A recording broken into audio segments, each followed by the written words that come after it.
Hi everyone, and welcome to SMBC Aviation Capital's webinar today, which we are running along with ISTAT to discuss and highlight our DEI initiatives. We're really delighted to be hosting this event today and are extremely grateful to ISTAT for this opportunity. My name is Dara O'Sullivan, and I work within our communications team here. SMBC Aviation Capital have had a long-standing relationship with ISTAT, and we've been really very fortunate to have had representation on their board over the years. Most recently with the appointment of our Head of Aircraft Trading, Mike Littleton, as Director in early 2023. This relationship's also meant that internally, we've been able to have a lot of staff who are also involved with the fantastic charitable work that the ISTAT Foundation does. Last summer, we took the opportunity to apply for ISTAT's inaugural DEI Award, along with a host of other companies. And a team from across our business, including Gillian Cooney, our Head of HR, who's speaking today, and Lydia Clancy, also from our HR department, myself and Connor Irwin from our communications team, and Orla Benson from our ESG team prepared our submission, focusing on what we have done to date as a business in the area of DEI. We were delighted, of course, to find out that we were named the winning submission, and it was a real honour to be the recipients of the award last October. Our Head of HR, Gillian, along with our CEO, Peter Barrett, were in London during ISTAT EMEA in October to accept the award, and ISTAT also covered this in an article in their recent issue of Jet Trader. So now I'll just welcome each of our speakers for a quick introduction to give you their name, the area they work in, and briefly what they're going to cover for us today. So Gillian, if you'd like to go first, please. Thanks, Dara, and hi everyone. I'm Gillian Cooney. I am the Head of HR here at SMBC Aviation Capital, and today I'm going to talk to you about the journey that we're on progressing EDI in SMBC Aviation Capital. Thank you, Gillian. Now, Niall, over to you next.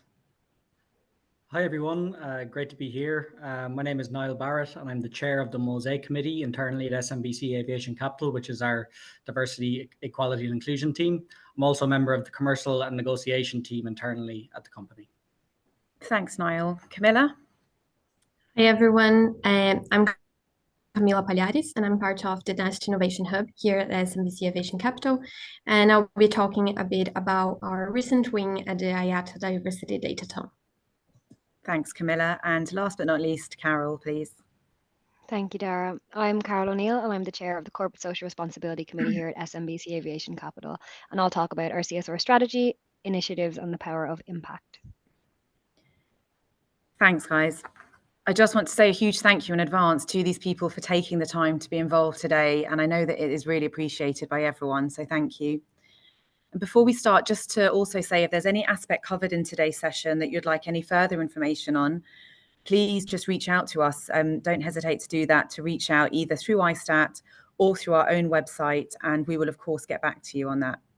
We'll have time for Q&A at the end of the session, and I know that ISTAT are keeping an eye out for any questions that may come throughout, which we'll, of course, answer if we can after the presentations. We really hope that we can provide some interesting insights for you today on what we have done and, of course, continue to do in this really important area. And just before we begin, a special thank you to Ben at ISTAT for managing our technology and slides for us today. So I'll hand over to Gillian to start our session so everyone else can turn off their camera until their relevant section during the presentation. So thank you, Gillian, over to you. Thanks, Dara. And thanks again to ISTAT for providing the forum to have this important conversation with respect to DEI. We're always happy to share our learnings based on our journey to date, and of course, to learn from others as well with respect to DEI. Just to avoid any confusion, we actually use the terminology EDI, Equality, Diversity and Inclusion, here at SMBC Aviation Capital. So the team and I will refer to EDI today throughout the webinar today. So just so nobody's confused by that when you hear the letters being switched around. As we all know, it's not easy to make progress with respect to EDI, and it can feel incredibly slow. So coming together like this to share ideas with each other, to discuss what works, and to share things we're struggling with is the key to making progress together for the aviation industry. Diversity and inclusion has always been very important to us at SMBC Aviation Capital. We've had senior level female representation in the business for many years, but it's fair to say that we struggled to attract females and employees of diverse backgrounds in a representative way. However, in the past 5 years, we've put a greater emphasis on formalizing our approach to EDI, and this approach has yielded results. It's a long road though, and we're not there yet, but conscious decision-making and proactively measuring and managing our efforts are helping to drive progress.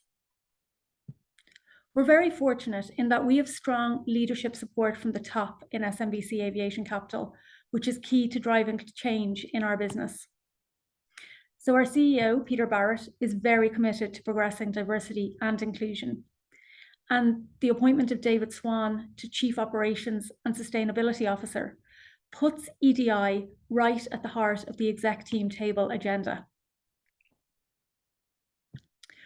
We've also actively engaged people throughout the business in shaping and driving our EDI strategy through the creation of our EDI Committee Mosaic in 2019.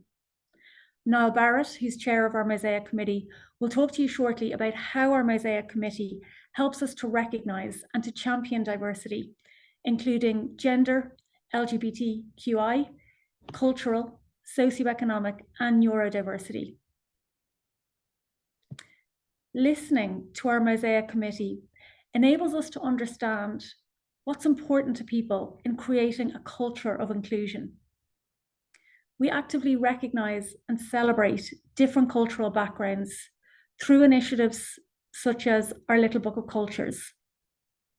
We focus on building awareness on key topics, including pronouns workshops, which we ran during Pride Week, unconscious bias training, and a workshop to learn how to talk about neurodiversity and autism in the workplace.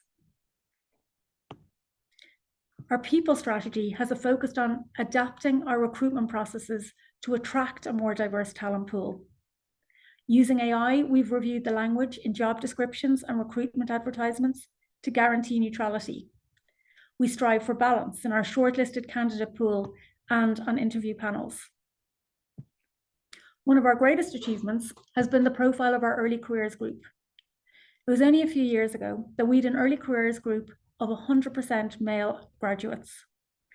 We recognized this was not reflective of society, and we actively started measuring to ensure gender balance and actively seeking people from more diverse backgrounds. Our apprenticeship program, where people can study whilst working with us, has opened up a whole new talent pool to us. We also have return to work opportunities for talent who may have taken a break from the workplace to raise children. So this diversity in our early career program has given us a whole new cohort of talent and injected new ideas and new energy into our business. So I'd love to take the opportunity to showcase some of that talent to you now.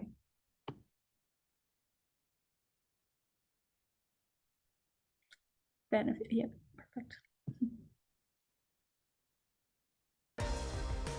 SMBC Aviation Capital is the second largest aircraft leasing company globally, and we're very proud to be headquartered here in Ireland. By joining our early careers group, you become part of a community that values your potential and invests in your success. There's a fantastic program here that gives you all the skills that you need to thrive. You'll get a lot of responsibility from day one, but you also have a lot of interaction with senior management as well, and you'll be learning lots.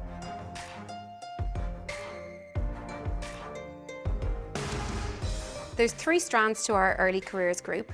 You can enter through the traditional graduate program, you can join the apprenticeship program, or you can be an intern.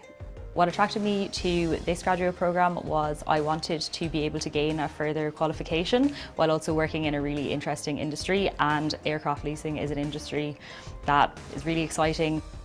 I have a financial background, so I really wanted to get this technology and analytics side of it. So this apprenticeship, allowed me to gain further qualification on data analytics and programming, something that I didn't have beforehand. As an intern, when I first started in the company, we have an induction program, and you get to meet different people from different functions to understand the different departments in SMBC. And this is a great way to understand how the business works and how the business functions. I think what's really good about the graduate program, it's open to graduates from many different backgrounds. I wasn't too sure what I was going to end up doing when I was studying engineering, but I've been lucky enough to go to Japan for 6 months, and you're really, being able to work on my language skills.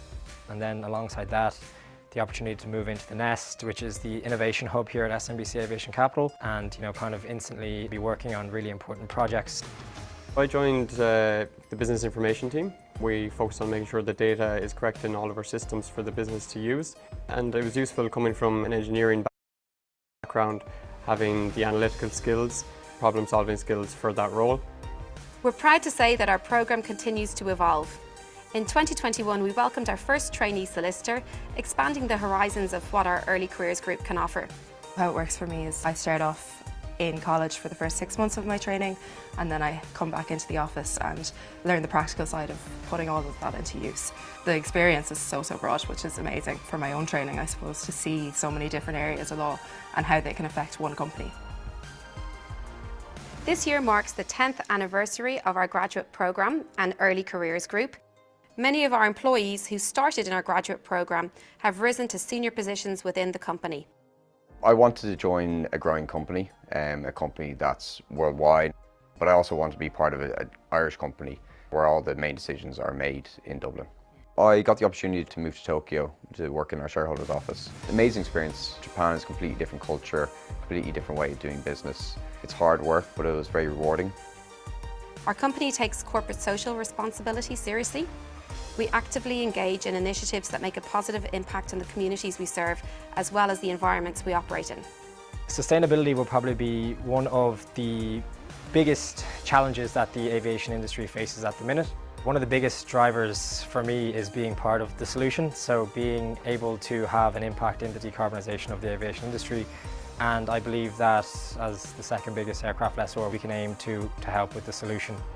We have partnerships with over 15 charities which focus on young people, education and social equality. And we partnered with a charity called Open Arms Malawi, which offers residential and community care to orphans and vulnerable children in Malawi. We believe in fostering a positive and engaging environment that brings out the best of us. It's more than just about the work, it's about the people and the global connections you'll make along the way.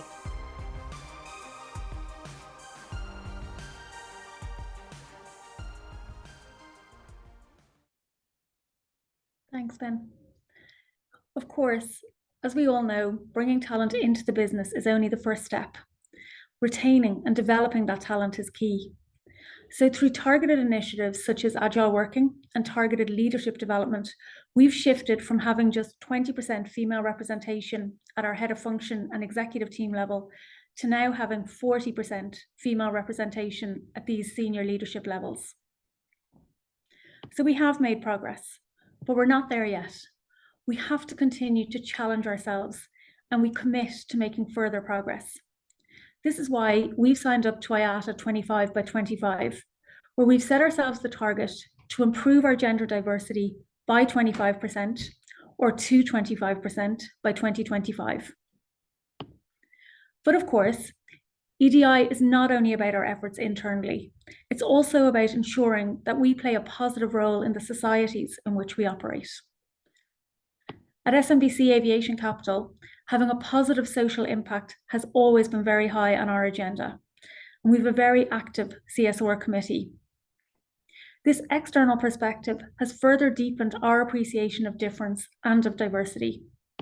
Our commitment has always been doing is better than talking, and the chair of our CSR committee, Carol O'Neill, will talk through our extensive CSR strategy shortly.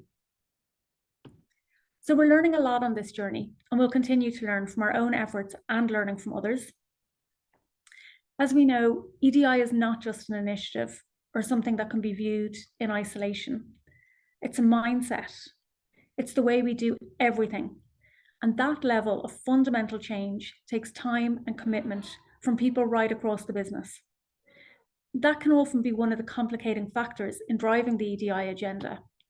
Who owns EDI?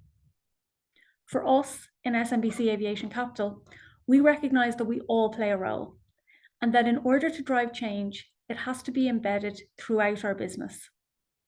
This is why EDI is highlighted as one of our 4 key business objectives, moving from being a leader to the leader in the industry. This cross-functional business objective is cascaded to all teams in our business, which reflects our collective responsibility to drive progress with respect to EDI in the industry. EDI is at the core of our people strategy, and it's fundamental to our ESG strategy. As a business, we partnered with Aircraft Leasing Ireland to develop ESG training, including a specific focus on EDI to build awareness and understanding of EDI across the aircraft leasing industry. We're recent award winners of the IATA AWS Diversity Datathon, and I'm delighted that Camilla Palhares will talk us through our winning entry shortly. We'll only drive progress in EDI with the commitment and support of senior leaders, and with everyone playing their role to lead the way in making the aviation industry more inclusive, more diverse, and more equitable for the next generation. So I'll hand over to Niall Barrett now, who's chair of our Mosaic committee, to bring you through more detail of our current EDI strategy. That's a great overview to kick off proceedings as it relates to our EDI journey as an organisation. Firstly, a warm welcome to all those who have joined online. Once again, my name is Niall Barrett, and I'm the chair of the Mosaic Committee at SMBC Aviation Capital, as well as a member of the Commercial Negotiation and Execution team on the day-to-day within the business. I'm delighted to be able to speak at this webinar today, and a sincere thank you to ISTAT for giving myself and SMBC Aviation Capital the chance to do so. As we get started, I wanted to briefly go through the first slide up on screen, which contains our mission statement as it relates to EDI. SMBC Aviation Capital is committed to providing opportunity for all, to diversity by attracting and retaining diverse talent, and to inclusivity by developing an environment where each person is valued. This is to be achieved through rigorous measurement and reporting. We are brave and won't rest until we are diverse and inclusive at all levels. By way of background, and as touched on already by Gillian, our EDI committee has been in existence for 5 years now, and it's safe to say it's come on leaps and bounds in that time. We've achieved much, but have much more to do. Taking a step back for a moment, I wanted to give you all a brief explanation about how we gave our EDI committee its name, Mosaic. The genesis of the name comes from the word's very definition, which is a picture produced by arranging together many small pieces of different materials like glass, stone, and tile. We felt the word mosaic truly captured what SMBC Aviation Capital is. It is a mosaic of different people, cultures, backgrounds, and life experiences. We are a truly global business with a global footprint. To put a number on it, we currently have over 30 different nationalities employed at SMBC Aviation Capital across 11 different offices worldwide. And this global aspect does not only apply to our employees, but also our customers, suppliers, airlines, and business partners. As a business, we recognize that being at the forefront and a leader in the aviation space as it relates to EDI can bring huge benefits in terms of happiness, engagement, and sense of belonging among employees, while at the same time being beneficial in terms of our day-to-day interactions with our global customer base. Most importantly, we want to be the leader when it comes to showing the way forward in our industry. In terms of our activities over the last number of years, these have focused on 3 key pillars. The first of these is our global lens. SMBC Aviation Capital, while headquartered in Dublin, needs to look at everything it does through a global lens to consider colleagues based in different places around the world. This way of looking at things has led to real tangible successes and outputs. As Gillian already mentioned, in 2021, we published our first edition of the SMBC Little Book of Cultures. This handbook, curated and edited by members of the Mosaic Committee, was sent to every employee in the company. As it happened, the books were sent out at a time when most of us were confined to our homes dealing with the fallout of the worldwide pandemic. The Little Book of Cultures contained an array of anecdotes from a large cross-section of people in the business and featured information on different cultural traditions, religious celebrations, festivals, and even secret family food recipes.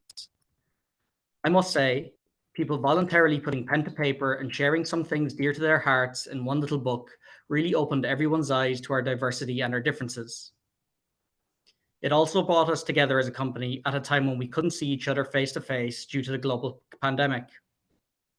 One of our plans for the coming year as a committee is to introduce a second volume, and we're really excited to bring that forward. The Global Lens pillar has also led to a series of events taking place throughout the year to mark cultural and religious celebrations. For example, Eid, Holi, and Chinese New Year, to name but a few. We'll continue to mark these occasions going forward, giving those in our business who celebrate such landmarks a platform to educate fellow colleagues about the importance and the significance of these events. Continuing on the event side of things, we have and will continue to organise a variety of external speakers on many topics. For example, gender, LGBTQ+, International Women's Day, neurodiversity, and autism. Pride Week has become a staple of our company since 2020. And we look forward to introducing our new schedule or an itinerary for 2024 in the coming weeks to our employees. A huge body of work has also gone into looking at our family leave policies worldwide. This project was undertaken with a view to supporting all members of staff, no matter where they're located across the globe, as well as introducing new types of family and compassionate leave, such as miscarriage and fertility treatment leave. Senior management have been really supportive as we look to make changes in this regard. HR team are working to affect these changes in the short to medium term, and we're really excited to bring that forward. As an EDI committee, we will continue to explore ways we can make our policy even more family-centric in the years ahead in what's very much a developing landscape. The second pillar we've lived by as an EDI committee is embracing individuality. Once again, this has led to some real tangible results we can be proud of. Alongside HR, we co-created a new agile working policy post-COVID-19 to develop new ways of working as a business. This has been lived by all employees from top to bottom, and it's created a better work-home-life balance for most everyone in the business. We all have different needs, and to have the support from the business to find a sensible work-from-home policy with our managers has really helped people find the right balance to ensure we are working at our optimum.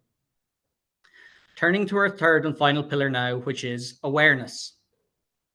Awareness is something I truly believe is now ingrained in the fabric of our business.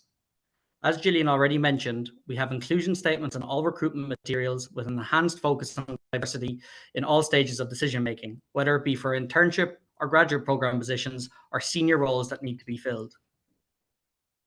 In conclusion, and returning to our EDI mission statement once more, we want to be rigorous in terms of our measurement and reportings on all things EDI. This culminated in being the first aircraft lessor to sign up to IATA 25 by 25 initiative, where we have set ourselves a target to improve our gender diversity by 25% or up to 25% by 2025. As we have shown by signing up to this initiative, we will not be correcting our own homework when it comes to diversity and inclusion. We are taking this seriously, and it will form a key part of our company's objectives in the year ahead, where we will continue to lead from the front and strive to be better every day as individuals, as teams, and as a truly global company. Thank you, and now I'll pass you over to Camilla. Thank you, Niall. And as Gillian also mentioned before, the Mosaic Committee was fundamental in driving further initiatives within SMBC Aviation Capital, one of them being exactly the IATA Diversity Datathon. So in May last year, IATA, in collaboration with Amazon Web Services, launched the first virtual datathon to stimulate the development of data-based solutions to further the aviation industry's gender diversity. And similar to a hackathon, this datathon was a 2-week-long, online, global competition in which airlines and different industry players were challenged to solve practical problems through the application of data science tools and techniques by working together to generate insights and potential solutions. We, as a team, had to come up with a solution to address the challenge that was how to demonstrate to a CEO the impact of equality, diversity, and inclusion. This datathon had several touch points throughout our business, and it was a great way to work with different people across the company who wouldn't necessarily be involved on EDI initiatives, and therefore empower change makers to collaborate in creating a novel solution to an industry problem. The team which worked with me on this project included Amy McNerney from Human Resources, Sean Lucas and Russell De Souza from IT, Ocean Donnelly from the NAST Innovation Hub, and Arla Benson from ESG. And from a technology perspective, we were also looking for opportunities to identify if there are smarter ways we can analyze our data. Datathon provided us with the opportunity of learning new skills while also showcasing our ability to digest data to drive decision making. So it was very interesting from that perspective as well. And we believe EDI, specifically in this case, gender equality in leadership roles, will have a positive impact on airlines' ESG initiatives, which would then flow through to have a positive effect on their bottom line. It goes without saying that ESG is becoming increasingly important within the aviation industry, and almost all innovation opportunities now are tied with ESG. And we believe that airlines that are the most proactive, that have the most proactive ESG strategies, will be best prepared for the changing world going forward. Aviation has a difficult decarbonization journey ahead, but this also means that there are many opportunities available for forward-thinking airlines to greatly reduce their environmental impact and gain a competitive advantage. So in a nutshell, our assumption for the Datathon was that gender balance at a C-suite and managerial level will have a positive impact on an airline ESG agenda, which will then lead to greater innovation opportunities and overall financial performance. In a proof of concept exercise, we've developed a data-led model that analyzed different airlines across 12 countries, focusing on metrics around financial and ESG performance. With this model, we found out that there is indeed a positive correlation between gender balance on the senior management team and ESG initiatives for the airline selected. And this was a very interesting study, but we also wanted to suggest an action. So really a tangible solution that could help boosting gender diversity in the aviation industry. And one of the main challenges during this Datathon was exactly the lack of standard data and transparency around this topic. Therefore, our proposal was a sector specific, so an aviation gender equality index, which would be a global index sponsored by IATA that would track the performance of companies within the aviation industry in promoting gender equality through policy development, representation, and transparency. So really trying to bring accountability and standardization to the industry. The framework suggested included topics like leadership, talent pipeline and retention, because we want to be able to attract but also retain female employees, gender pay parity, gender balancing technical roles, which is usually a challenge for the industry, and social impact, because companies also have a social responsibility. And we also suggested wider industry sponsorship of female students to support them studying a technical or aviation-specific education, so they can be inspired to follow a career in the industry and then to become future leaders. We were delighted to be the winning solution amongst so many interesting proposals.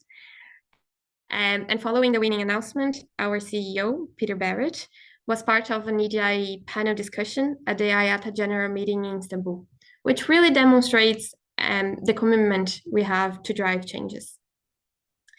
This Datathon is a great example of how the use of data and the value that it brings can really be transformational, especially for a topic like EDI, which can be sometimes overlooked from a business perspective.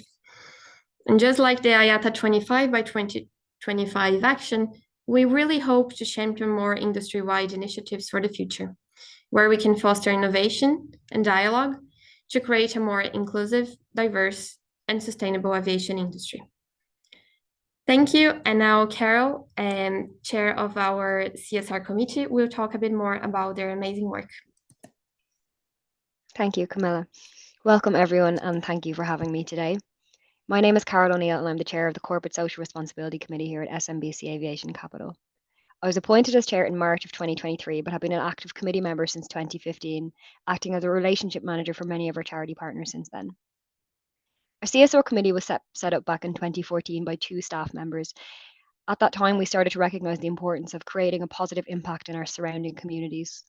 Coming from a very successful business, but having our headquarters located beside one of the most socially deprived areas in Ireland, the northeast inner city of Dublin, we couldn't ignore the fact that not everyone is in as privileged a position as we are. Our committee is entirely voluntary, made up of a number of our staff who very generously give their time to looking after our charity partners, presenting new opportunities and being advocates amongst our wider group, as well as our industry peers, family and friends. I would like to recognise all of our staff here, however, as being on the CSR committee is not the only way that our people get involved and give back. We host fundraisers, events, auctions, and something that's incredibly important to us is the engagement piece. We want to get involved with our partners and give kindness and support where it's needed. So, for example, some of our IT team have been helping one of our charity partners with a newsletter, as well as providing laptops to numerous partners who need them for teaching English, developing CVs. We've had global relays to raise funds. Our staff visit and volunteer with our projects in Malawi and now India on an annual basis. Our sports and social committee arrange football matches between staff and one of our local youth partners. We also have a match funding initiative for staff fundraising activities. There are lots of different ways to get involved, as not everyone has the time to be a fully fledged CSR member on top of their busy day jobs. We have always known that children and education was where we wanted to focus. From 2014, that was our direction, and some of our very first charity partners, like Laura Lynn Children's Hospice, are still active partners today. In 2018, we conducted a strategy session to make sure we were still going in the direction we wanted to. With little experience outside of what we had been doing to date, we were finding it difficult to put a structure on our approvals process. It's very difficult to know when to say no to an opportunity because we do want to help everyone. However, we didn't feel that drops in the ocean or smaller donations here and there were making the lasting positive impact we wanted to carry through our work. We wanted to create long-term partnerships, partnership being the operative word, working together to create positive change on both sides of the house. We would be helping our partners where they most needed support. In turn, our staff are provided the opportunity to grow and develop personally while at work through helping others, which is a huge part of our culture at SMBC Aviation Capital. From that strategy session in 2018, it was clear that we wanted to leave a lasting legacy in the area that we were headquartered, the northeast inner city of Dublin. We worked with Community Foundation Ireland, who joined donors and communities in need, to select a charity partner. We invited applications from local charitable organisations and in 2019 selected the Belvedere Youth Club, BYC, for our Legacy CSR project. BYC provides comprehensive youth services to disadvantaged children and teens in the northeast inner city of Dublin. These services include homework facilities, a recreational space for sport, art and drama, and a hot meal for up to 90 children and teenagers daily. We've provided €710,000 over a 3-year period to undertake a transformational project involving the creation of a hub for restorative practice in Ireland, as well as the refurbishment of the BYC premises. In a recent community practice session, a group from SMBC Aviation Capital joined our BYC partners, along with 3 youth groups from Derry in the north of Ireland, looking to emulate their successful restorative practice.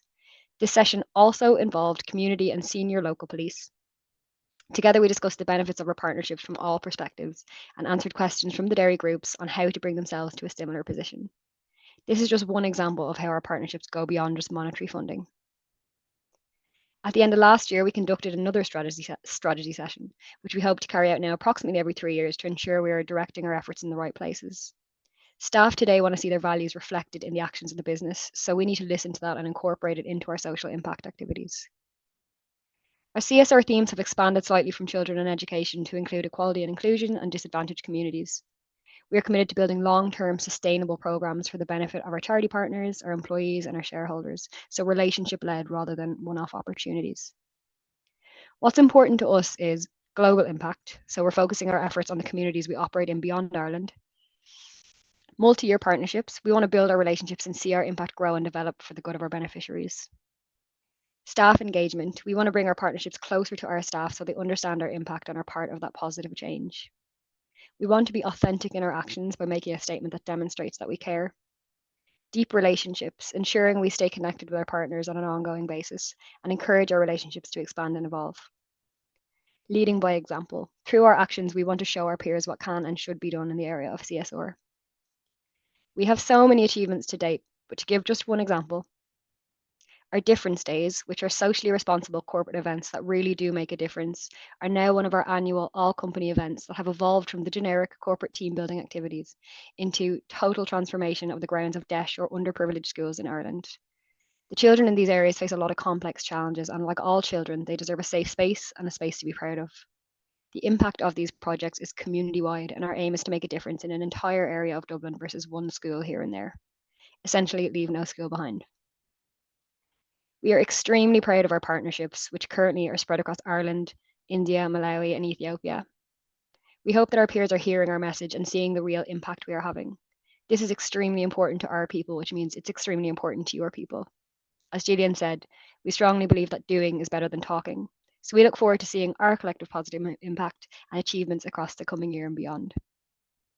I'd like to round off this session with a video of our most recent staff trip to Malawi to volunteer with our charity partner, Open Arms. Open Arms Malawi cares for Open Arms Malawi cares for and rehomes orphan and abandoned newborn babies within their communities and continues to monitor them through community outreach as they get older. They care for families and communities by providing support and education, as well as some of the building projects that we've been lucky enough to work on with their local builders. We hope this shows you how important these interactions are and that long-term, ever-evolving, two-way relationships can and do have a widespread and generational impact. Thank you.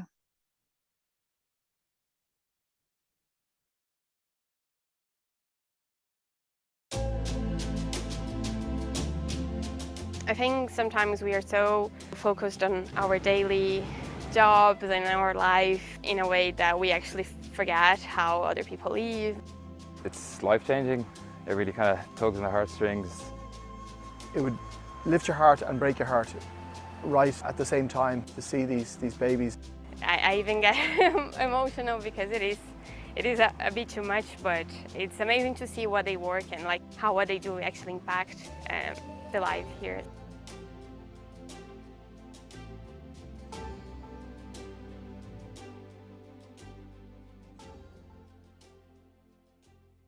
Hello, I'm Enifa Chirunga, a head matron at Open Arms. I've been working with Open Arms for 15 years now, and I love my job of caring the babies. Open Arms operate in 2 infant homes. We have Mangochi as well as Blantyre. We take in babies who are vulnerable and we care for them for 2 years before we reintegrate them to their extended family members, and we continue supporting them while they are with their family members. We are very proud to say that since 1990 we have reintegrated over 1,000 babies to the community. We were highly recommended by the social welfare that we are the ones doing a very good job in caring for the infants.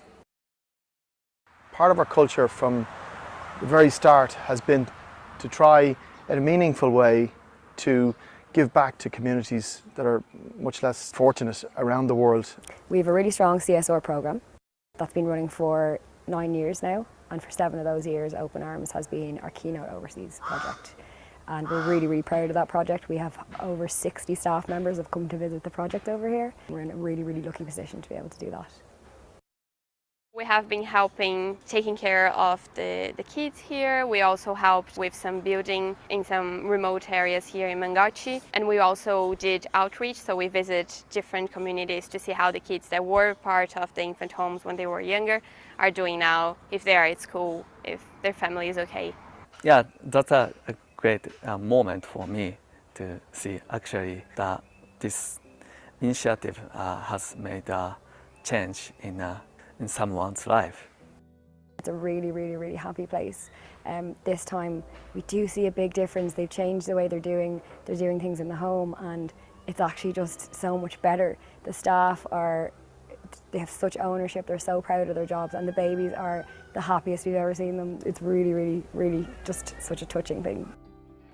We want our babies to be cared in the community, and we are very excited to give it a trial to the program that we want the babies to be cared at the community level. So when we receive new babies, we will care for them, we'll see if they have any medical problems, and when we know they are okay, as early as possible, take the baby to the community and we'll be supporting them from there.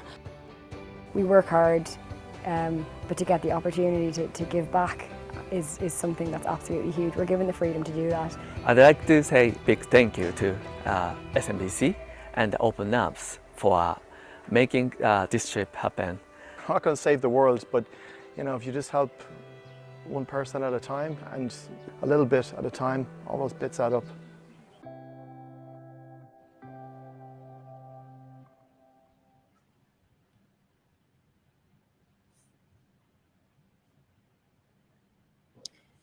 Thanks so much, Gillian, Niall, Camilla and Carol for your presentations.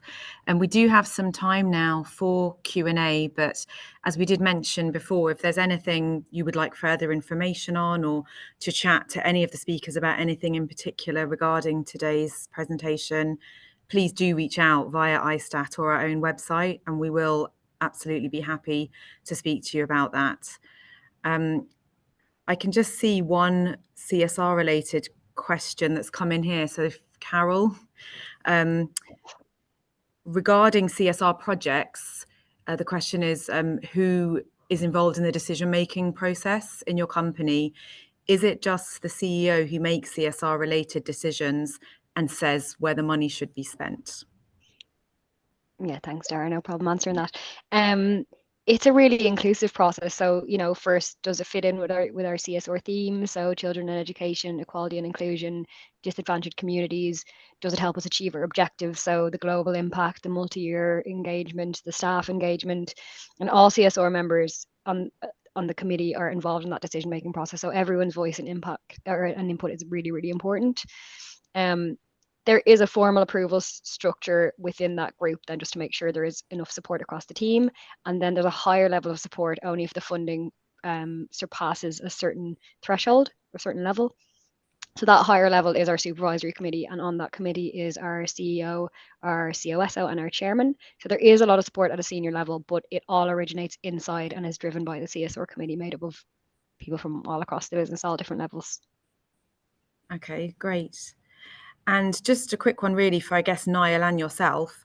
What's the process internally for joining the Mosaic committee or the CSR committee? So maybe Niall, if you know, can people just approach you? Like, how does it work? Yeah, no, absolutely, Dara. Happy to take that one. Yeah, no, look, it's you know, I think the desk is always open. I think we're you know, we've lots of strands and things that we're doing and plans that we have. So I suppose the more the merrier from our perspective. Obviously, we don't want you know, people need to have a real passion for it. But I think when people come to me and see the work that's been done in the past, you can really sense that. So they're welcomed with open arms. And yeah, so no formal process, just expression of interest. And you know, we will speak to the company at kind of, you know, company-wide events, kind of on probably twice a year, to kind of let them know that, you know, if we're looking for more people, etc. And there's always, you know, good engagement after that. So that's how it kind of works. Thank you, Niall. And Carol, it's kind of the same for CSR? Yeah, it's a bit similar. So it's absolutely open to anyone. We present to our early careers group when they join. You know, when we have new starters, we like to get the message out there. You put your name forward. And, you know, it's the formality is someone approves it, but no one really gets turned away. And, you know, we very quickly encourage whoever joins to get to know our different charity partners and become a relationship manager. So you very quickly get involved in a number of different charities, and you see how things are done. And that kind of keeps the energy levels and the engagement really, really high. And as I said, you know, people want to see their values reflected in the actions of the business. So what better way than to have a voice in that group? Thank you very much. And Gillian, yourself and my team, communications, work very closely on sort of redoing a big early careers group section on our website recently. So, you know, I don't know if you wanted to draw people's attention to that, if they would like any further information. Yeah, thanks, Sarah. Yeah, as you heard in our update today, our early career program is really important to us at SMBC Aviation Capital. It really is the way that we bring talent into the business and the starting point in terms of how we develop the future pipeline of talent in the business as well. So we are very active in the market, always with our internship programs, our apprenticeship programs, and our graduate program. And all of the information can be found, as Dara says, on our SMBC Aviation Capital website. There's a special section there particularly focused on the early career program and how to apply and all of that. So please do, if you are interested, go on and have a look at the website, and you can learn more about the program and how we've developed it over the years as well. Thanks, Gillian. Okay, just confirming there, we don't have any further questions. Don't see any more there. So we can wrap up here. But I just wanted to thank the speakers again, Gillian, Niall, Camilla and Carol. Thank you. And I know all of us would like to thank ISTAT for the opportunity and especially Crystal and Ben at ISTAT for all of their help in organising things for us today. And thank you to everyone who's taken time to join the webinar and hear from us. And just a quick thanks to our own IT team here for all of their help and with preparation. So Will, John and Paul, thank you very much. This Learning Lab session has been recorded as well, and it will be shared by ISTAT on their website shortly. And lastly, for those of you who are attending ISTAT North America at the beginning of March, we look forward to seeing you at the DEI event, which SMBC Aviation Capital will be hosting during the conference in Austin. So please do look out for it on the schedule of events that will be up. So thank you very much and goodbye. Thanks, everyone. Bye-bye. Thank you.